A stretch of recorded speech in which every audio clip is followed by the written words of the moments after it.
Hay un momento casi siempre silencioso en el que uno se descubre viviendo una vida que no eligió del todo. No ocurre con una explosión, ni con una gran revelación. Ocurre un martes cualquiera, mientras te cepillas los dientes, cuando miras tu reflejo y por un segundo no te reconoces del todo. Ahí estás tú, claro. La misma cara de siempre. Pero hay algo en tus ojos, en la postura de tus hombros, en la forma en que suspiras, algo que delata una ausencia. Y no es que falte algo afuera, lo que falta eres tú. Muchos viven años sin detenerse a mirar esa fractura. Aprenden a maquillarla con ocupaciones, a taparla con eficiencia, a decorarla con logros. Pero esa grieta sigue ahí, bajo el traje, bajo el rol, bajo las respuestas aprendidas. No lo digo como metáfora poética, lo digo como observador de historias humanas. He escuchado durante décadas las confesiones más íntimas que alguien puede hacerse a sí mismo. Y puedo decirte con certeza, la mayoría de las personas que sufren en silencio no lo hacen porque no tienen lo suficiente, sino porque se han perdido a sí mismas tratando de ser lo que otros necesitaban que fueran. Esa desconexión, esa distancia entre quien eres y quien finges ser, tiene un precio.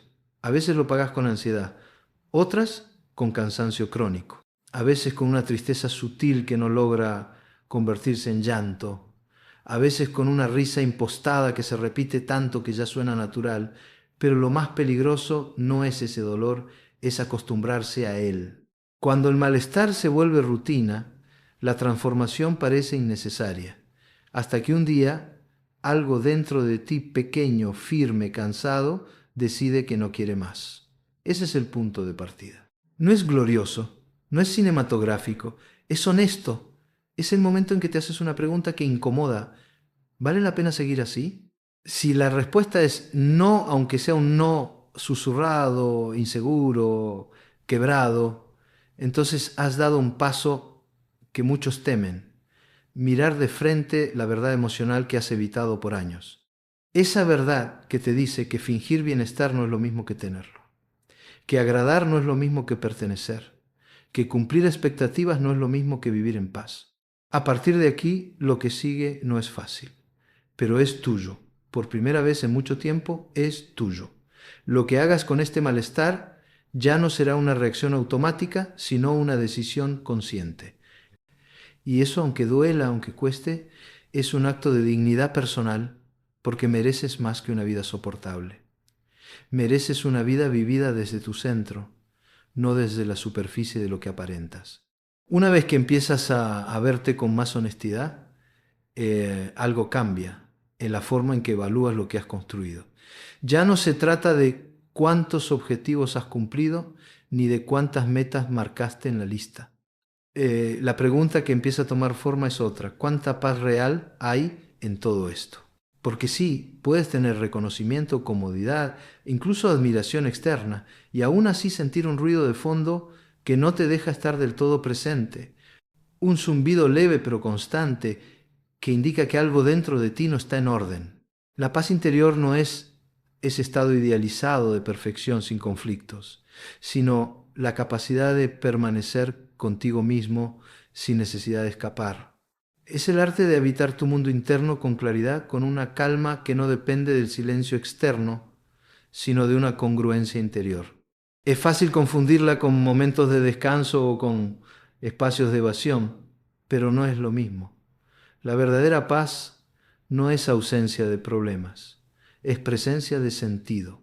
He visto personas con vidas envidiables por fuera, casas hermosas, relaciones estables, carreras exitosas, que no pueden dormir sin medicación o sin una pantalla que los distraiga de sí mismos. También he visto lo contrario: personas con poco a nivel material que irradian una serenidad silenciosa que conmueve. ¿Cuál es la diferencia?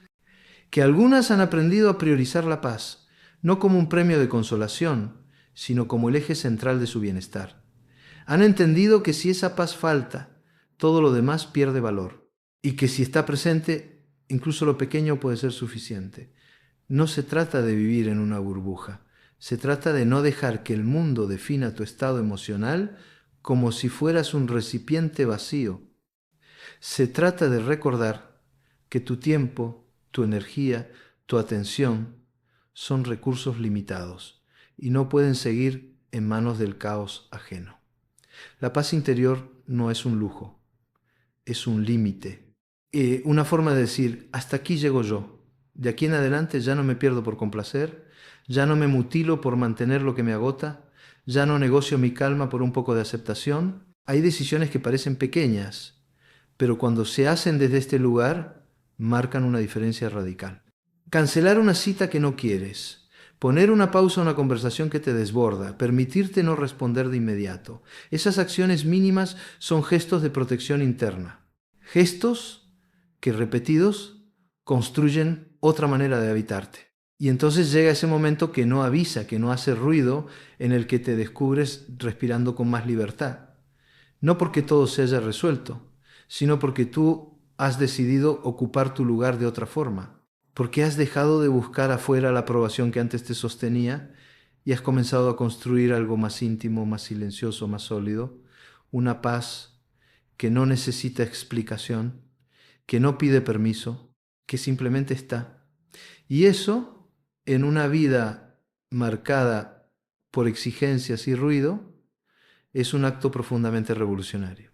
Una de las distorsiones más comunes y más peligrosas en la vida adulta es creer que nuestro estado emocional depende enteramente de lo que hacen, dicen o piensan los demás. Como si estuviéramos diseñados para hacer una respuesta automática al entorno. Basta una crítica disfrazada de consejo, un mensaje no respondido, un gesto ambiguo, y de pronto el día se descompone, como si todo nuestro valor dependiera de esa señal externa. Vivir así no solo agota, también nos vuelve vulnerables a todo lo que no controlamos. Y eso, en esencia, es una forma de esclavitud emocional.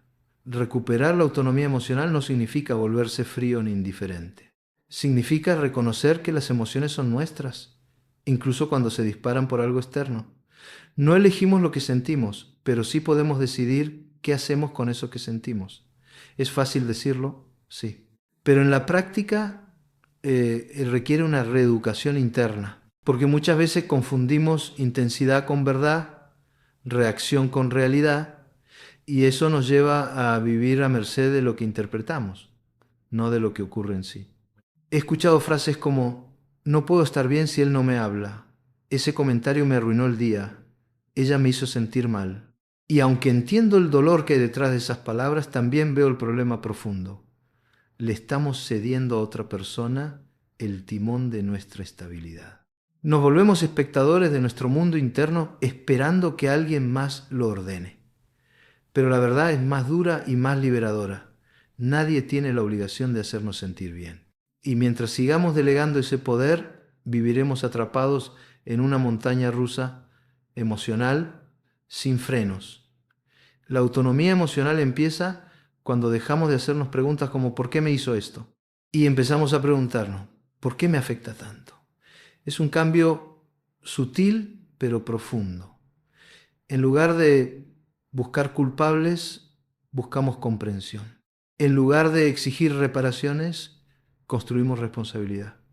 Porque no siempre podrás controlar lo que los demás hacen, pero sí puedes aprender a no desmoronarte por ello. Esto no es un llamado a la insensibilidad, es un llamado a la integridad emocional, a fortalecer los cimientos para que lo externo no te derrumbe, para que puedas sentir dolor sin destruirte, decepción sin perder el rumbo, soledad sin desconectarte de ti. Es un proceso y no se logra de un día para otro. Pero empieza casi siempre con una pregunta sincera. ¿De verdad quiero seguir viviendo al ritmo del mundo o quiero empezar a marcar mi propio compás? Cuando empiezas a responder desde ahí, algo se alinea dentro de ti. No porque desaparezca el conflicto, sino porque dejas de esperar que el mundo se acomode para estar en paz. Y entonces, sin necesidad de grandes declaraciones, recuperas algo esencial, el derecho a sentir, sin que eso te arrebate el control de tu vida. Hay personas que no gritan pero agotan, que no insultan pero desgastan, que no hacen escándalo pero dejan en ti una sensación de incomodidad persistente, como si tu autenticidad estuviera constantemente negociada en su presencia. A veces cuesta identificarlas porque no encajan en los estereotipos clásicos de la toxicidad. No son necesariamente violentas ni evidentemente destructivas. Pero algo en la dinámica que establecen sutil, a veces incluso disfrazado de afecto, te hace sentir menos tú. La calidad de nuestras relaciones define en buena medida la calidad de nuestra salud emocional. Y no se trata solo de vínculos amorosos. Hablo también de amistades, vínculos familiares, ambientes laborales. Es fácil pensar que mientras no haya conflicto explícito, todo está bien.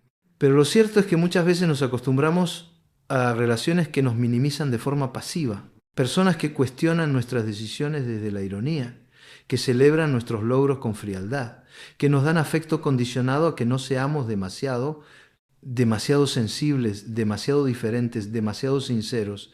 Uno de los actos más amorosos que puedes hacer por ti es revisar con honestidad quién te rodea. No desde el juicio o la superioridad moral, sino desde una evaluación serena de lo que esa presencia genera en ti. ¿Te sientes en paz después de ver a esa persona? ¿Puedes ser tú sin editarte? ¿Sientes que hay reciprocidad o estás siempre dando más? A veces la respuesta no es clara al principio, porque el hábito de aguantar también se hereda, también se aprende. Especialmente si creciste en entornos donde poner límites era visto como egoísmo o rebeldía. He visto personas florecer emocionalmente solo por cambiar de entorno. No por escapar de todo, sino por empezar a elegir con más conciencia. Porque el entorno no es neutro, o te nutre o te drena. No existe punto medio sostenido. Y cuando te rodeas de quienes te inspiran, te respetan y celebran sin competencia, algo dentro de ti se relaja. Ya no tienes que justificarte, ya no tienes que estar alerta. Y desde esa calma emerge una versión tuya más clara, más genuina. Esto no significa cortar lazos impulsivamente ni idealizar relaciones perfectas. Significa discernir, elegir estar donde tu paz no se sienta comprometida, donde tu crecimiento no incomode, donde tu luz no moleste. Y a veces eso implica tomar distancia. Con dolor sí, con culpa probablemente, pero también con una dignidad que no grita, solo afirma, ya no más. Porque seguir eligiendo lo que te hace mal, por costumbre o por miedo, también es una forma de traicionarte. La próxima vez que termines una conversación sintiéndote más pequeño, más inseguro o más agotado de lo que entraste, detente. No te acostumbres. No te convenzas de que es normal. Algunas relaciones son tan sutilmente destructivas que solo las notas cuando ya te han apagado. Y para entonces volver a encenderte cuesta mucho más.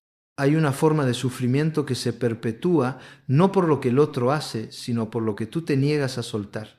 El apego, cuando no es consciente, se convierte en una prisión amable, te mantiene vinculado a lo conocido, incluso si lo conocido duele. Y lo hace desde una lógica peligrosa. Es mejor malo conocido que incertidumbre por conocer. Así terminas sosteniendo vínculos, lugares, rutinas que ya no te representan, pero que al menos te resultan familiares, como si tuvieras miedo de perder algo cuando en realidad lo que estás perdiendo es tiempo, energía y dignidad. El desapego no es frialdad, no es indiferencia, no es una negación de lo afectivo. Es una expresión profunda de respeto hacia ti mismo. Es reconocer que seguir atado a lo que te resta no es lealtad, es autoabandono. Muchas personas justifican su permanencia en lo doloroso con frases que suenan nobles. No quiero hacerle daño, quizá aún cambie, tengo que ser fuerte, pero cuando escarbas un poco, descubres que detrás de esa supuesta fortaleza hay miedo. Miedo a estar solo, miedo al vacío, miedo a tomar decisiones sin red de seguridad. He trabajado con personas que sabían con absoluta claridad que un vínculo las estaba destruyendo. Relaciones plagadas de manipulación, control, desgaste emocional, y aún así seguían ahí. No porque no vieran la realidad, sino porque no se sentían capaces de evitar lo que venía después. ¿Y si me arrepiento? ¿Y si nadie más me quiere? ¿Y si estoy cometiendo un error? Esos sí son fantasmas que paralizan. Pero la pregunta más honesta no es ¿qué pasará si sueltas? La verdadera pregunta es ¿qué pasará contigo si no lo haces? Soltar da miedo, porque implica duelo, implica atravesar un vacío, pero ese vacío no es el enemigo. Es un espacio fértil donde si no huyes, empiezas a reconstruirte sin el ruido del otro, sin la necesidad de justificar tu dolor, sin tener que negociar constantemente tu valor. Es en ese silencio, incómodo al principio, donde comienzas a escucharte, a preguntarte qué necesitas, qué deseas, quién eres sin esa relación, sin ese rol, sin ese trabajo que te estaba absorbiendo. Y entonces, de forma lenta pero cierta, aparece algo nuevo, una tranquilidad que no había sentido en mucho tiempo, una claridad distinta. Y sí, al principio puede doler, porque todo lo que se rompe duele, incluso cuando ya estaba roto por dentro. Pero ese dolor es distinto al sufrimiento que sentías antes, porque ahora tiene sentido. Ahora es un dolor que construye, no que te anula. Aferrarte a lo que te daña no te hace fuerte, te hace prisionero. Y lo más triste es que muchas veces esa cárcel tiene la llave puesta desde dentro. Desapegarte es abrir esa puerta, no para huir, sino para volver a ti, para dejar de vivir en pausa, para recuperar el derecho a respirar sin miedo, a elegir sin culpa, a hacer aunque eso incomode a quienes preferían tu versión adaptada. Hay una creencia persistente y bastante dañina que nos hace postergar la felicidad como si fuera un trofeo que solo se entrega al final del recorrido, como si tuviera que ganarse con esfuerzo, con sufrimiento, con mérito acumulado. Así nos pasamos años diciéndonos, cuando logre tal cosa entonces seré feliz, cuando resuelva esto, cuando cambie aquello, cuando el otro cambie. Pero lo cierto es que esa felicidad futura rara vez llega como la imaginamos, porque siempre aparece algo más que corregir, algo más que alcanzar, algo más que falta. La vida no se suspende mientras resolvemos. No espera que todo encaje para ofrecernos momentos de plenitud. Y sin embargo, muchos se pierden esos momentos porque están demasiado ocupados buscando algo mejor, algo más perfecto, algo más completo. Lo irónico es que cuanto más condicionas tu bienestar, más inalcanzable se vuelve. Y terminas viviendo una existencia en modo de espera. Espera de alguien, de algo, de una señal que te dé permiso para disfrutar, para agradecer, para detenerte y decir, esto aquí y ahora también es valioso. He escuchado muchas veces la misma historia contada con diferentes palabras. Personas que pasaron la mitad de su vida luchando por construir algo, una carrera, una familia, un proyecto, solo para descubrir años después que aún se sentían vacías, porque confundieron felicidad con validación, con acumulación, con reconocimiento. Pero la felicidad verdadera no responde a lo que los otros ven, sino a cómo tú interpretas tu experiencia, a la manera en que te hablas, en que miras, en que decides qué lugar ocupar ante lo que ocurre. Dos personas pueden vivir exactamente la misma situación, y una sentir que todo se derrumba, mientras la otra encuentra una posibilidad de crecimiento, no porque una sea más fuerte, sino porque ha elegido mirar distinto, ha elegido no ser víctima pasiva de la adversidad, ha elegido estar presente incluso en el dolor. Esa es la gran diferencia, ¿no? Entre quienes tienen suerte y quienes no, sino entre quienes deciden conscientemente cómo vivir lo que les toca. La felicidad, entendida así, no es un estado permanente ni un éxtasis constante. Es una práctica, una elección cotidiana de habitar el momento con atención, con apertura, con gratitud. Incluso cuando no todo está bien, incluso cuando hay asuntos pendientes, porque siempre habrá asuntos pendientes. El arte está en no hipotecar tu bienestar a la fantasía de un futuro ideal. Y es aquí donde la madurez emocional cobra sentido. Cuando ya no necesitas que todo sea perfecto para permitirte sentir paz. Cuando ya no esperas que alguien venga a salvarte del vacío. Cuando ya no exiges condiciones para valorar lo que sí tienes. Ser feliz, a ratos, en medio del caos, es una muestra profunda de fortaleza. Y quienes lo logran no es porque tengan más que tú, es porque han aprendido a elegir cada día vivir desde el centro, no desde la carencia. Imagina que cada día despiertas con una cantidad limitada de energía emocional. No importa cuánta voluntad tengas, cuántas ganas de dar lo mejor de ti, hay un límite. Una especie de cuenta invisible que a medida que avanzas en el día se va vaciando con cada interacción, con cada pensamiento, con cada decisión. El problema no es que se vacíe, eso es natural. El problema es en qué estás gastando esas monedas invisibles de tu bienestar. Porque no todo lo que te demanda energía lo merece. Muchos adultos, quizá tú mismo, sin darte cuenta, comienzan el día entregando su energía a preocupaciones que no pueden resolver, a discusiones que no llevan a ningún lugar, a resentimientos antiguos que se reviven una y otra vez en la mente. Y entonces llegan al final del día exhaustos, irritables, desconectados, sin haber hecho nada que realmente nutra, que construya, que alivie. Es como si tuvieran una fuga constante de energía emocional que no logran detener porque se ha vuelto parte de su rutina, parte del ruido de fondo que ya no se cuestiona. No se trata de volverse egoísta ni de vivir aislado. Se trata de elegir con sabiduría dónde pones tu atención emocional, porque lo que alimentas con tu energía crece. Y lo que ignoras cuando lo haces desde la conciencia, no desde la evasión, pierde poder sobre ti. Hay discusiones que no necesitan respuesta, solo distancia.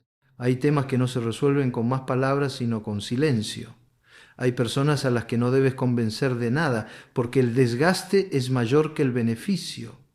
He acompañado a personas que tenían una vida aparentemente tranquila, pero que vivían mentalmente atrapadas en escenarios imaginarios. ¿Y si pasa esto? ¿Y si me equivoco? ¿Y si me juzgan?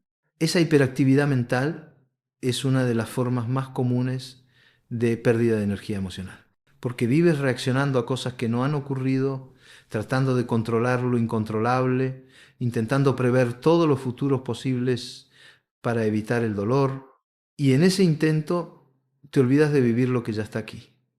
Aprender a gestionar tu energía no es un lujo, es una necesidad. Significa detenerte a preguntarte, ¿esto que me molesta merece tanto espacio en mi mente?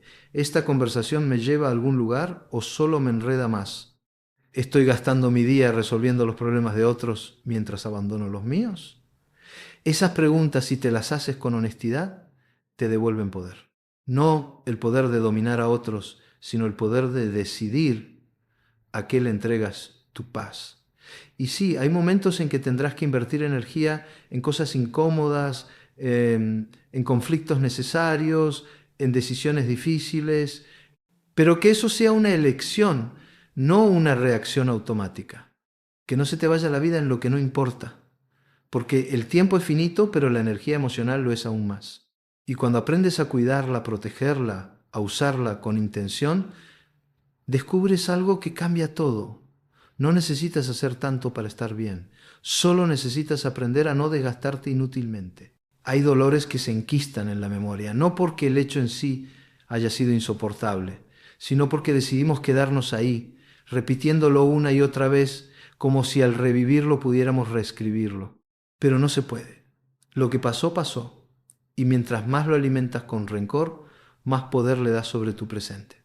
Guardar resentimiento es, en muchos casos, una forma de seguir atado a lo que más te dañó.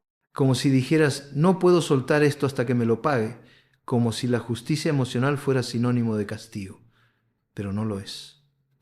Y en ese afán de tener razón, muchas veces perdemos la paz. El perdón, cuando se entiende bien, no es una absolución mágica ni una reconciliación forzada. No es olvidar lo ocurrido, ni mucho menos justificarlo.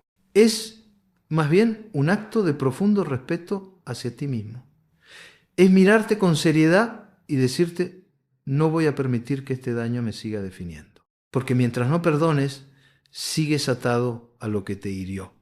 No hay neutralidad posible. O transformas esa experiencia o ella seguirá drenando tu energía, condicionando tus decisiones, modelando tus relaciones.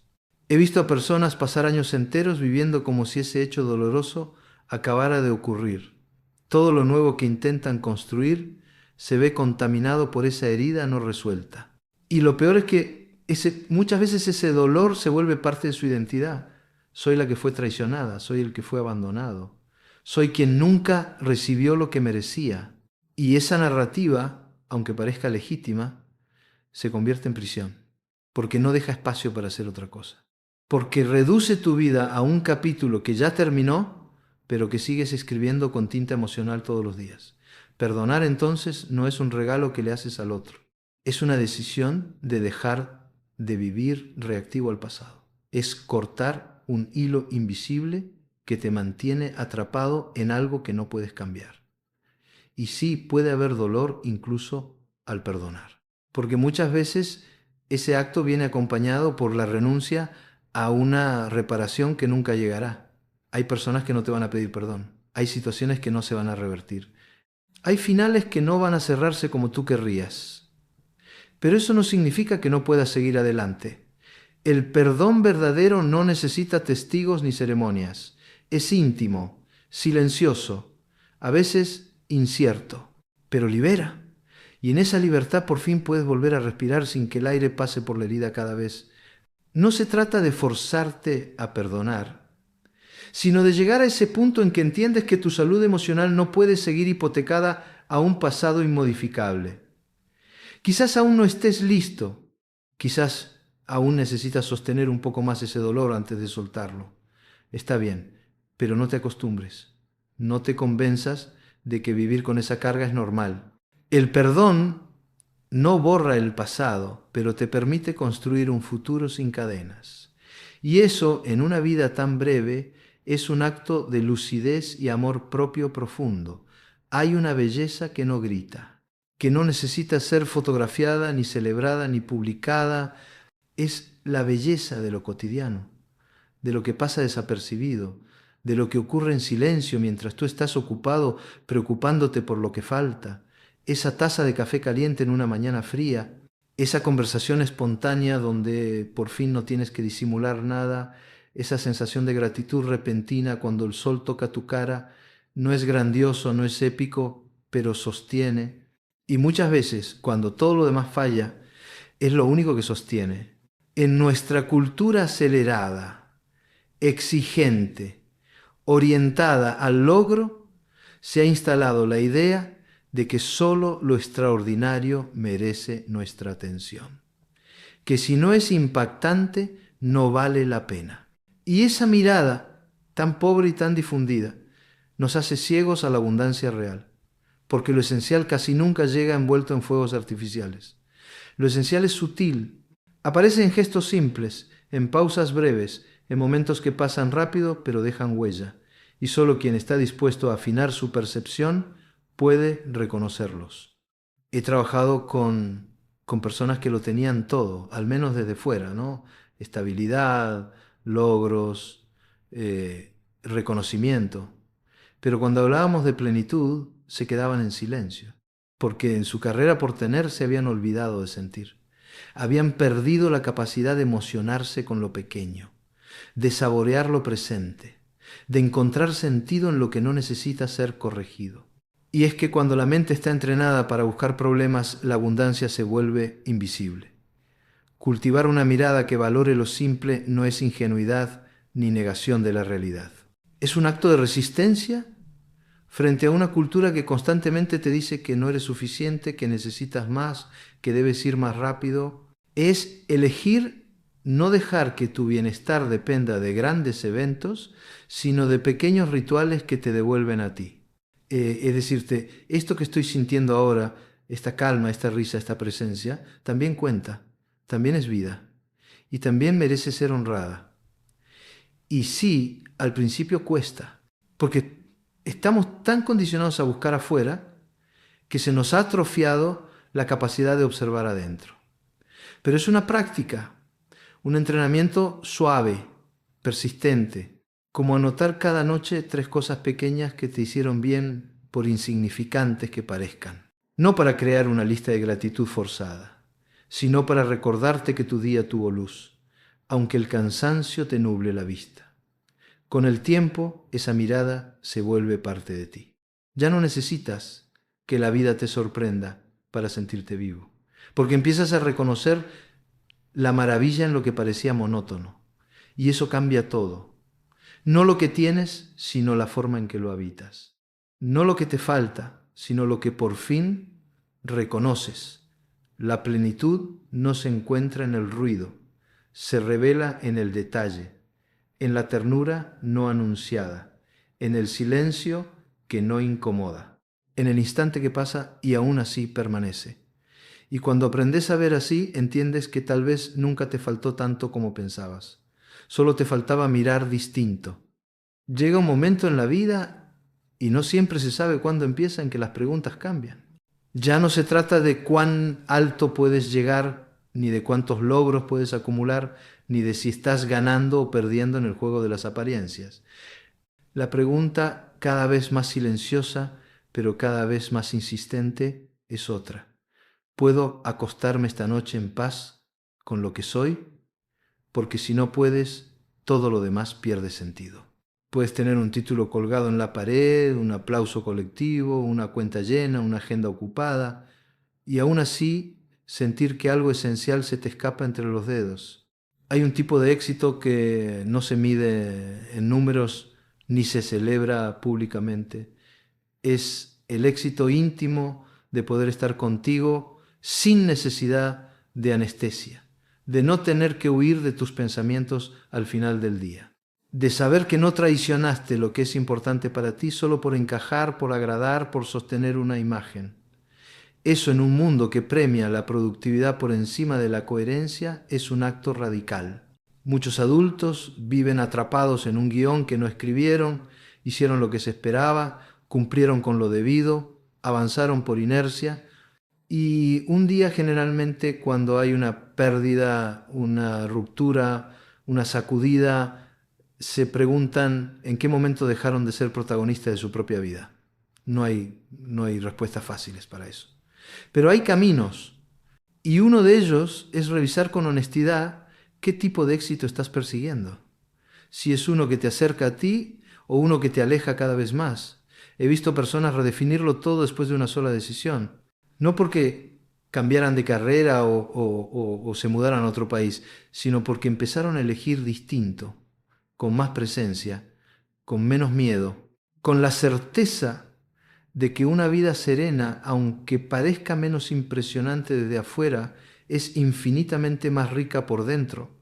Porque cuando tu medida de éxito deja de ser la comparación y se convierte en autenticidad, el juego cambia. Dejas de correr, dejas de competir y empiezas por fin a vivir desde un lugar que te pertenece. El verdadero triunfo entonces no es tener la razón, ni ganarle a nadie, ni llegar más lejos. Es poder mirarte al espejo con respeto, poder cerrar los ojos por la noche sin pendientes emocionales. Es poder decir, no lo hice perfecto, pero no me fallé. Es saber que no hipotecaste tu alma por un poco de aceptación, que no vendiste tu calma por un poco de estatus, que no callaste tu verdad para evitar incomodar. Y si hoy, al escuchar esto, sientes que has estado persiguiendo un éxito ajeno, no te castigues.